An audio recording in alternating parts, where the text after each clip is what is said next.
ध्यान का, कशासाठी, कसे, कुणी करावे? विद्या वाचस्पती चंद्रहास शास्त्री, सोनपेठकर. जागतिक ध्यान दिनानिमित्त लेख. आजचे वेगवान, स्पर्धात्मक आणि ताणतणावपूर्ण जीवन मनुष्याला बाह्यदृष्ट्या प्रगत करत असले तरी अंतर्मनात अस्वस्थता वाढवत आहे. चिंता, भीती, राग, असंतोष, अस्थिरता यांसारख्या मानसिक समस्या सर्वसामान्य झाल्या आहेत. अशा परिस्थितीत मानवाला पुन्हा स्वतःच्या अंतरंगाकडे वळवणारा मार्ग म्हणजे ध्यान. 21 डिसेंबर रोजी साजरा होणारा जागतिक ध्यान दिन हा केवळ एक दिवस नसून संपूर्ण जीवनदृष्टी बदलण्याचे आवाहन आहे. ध्यान का करावे? ध्यान हे केवळ डोळे मिटून बसणे नाही, ते स्वतःच्या मनाला जाणून घेण्याची प्रक्रिया आहे. सतत भूतकाळातील आठवणी आणि भविष्यकाळातील कल्पनांमध्ये अडकलेले मन वर्तमान क्षणात स्थिर करणे हे ध्यानाचे मुख्य उद्दिष्ट आहे. ध्यानामुळे मानसिक ताण कमी होतो, एकाग्रता वाढते, निर्णय क्षमता सुधारते आणि भावनिक संतुलन प्राप्त होते.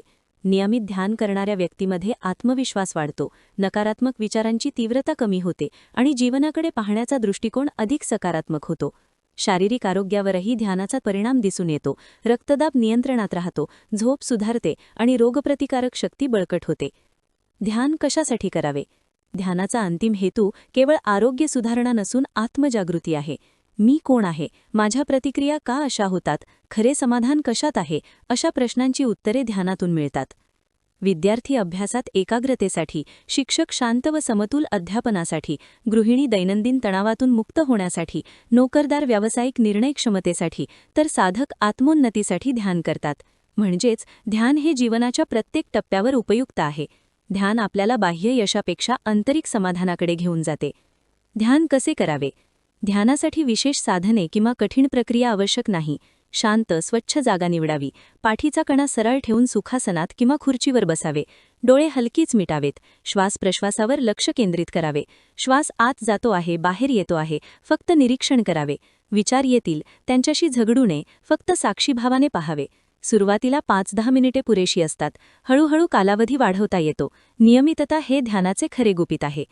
ध्यान कुणी करावे? लहान मुलांपासून वृद्धांपर्यंत सर्वांनी ध्यान करावे. विशेषतः आजच्या डिजिटल युगात मोबाईल, सोशल मीडिया आणि सततच्या माहितीच्या माऱ्यामुळे मुलांचे व तरुणांचे मन अस्थिर झाले आहे. त्यांच्यासाठी ध्यान अत्यंत आवश्यक आहे.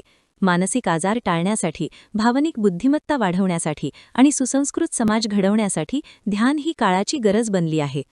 सारांशतः जागतिक ध्यान दिन आपल्याला आठवण करून देतो की बाह्य जग बदलण्यापूर्वी अंतःकरण शांत करणे आवश्यक आहे.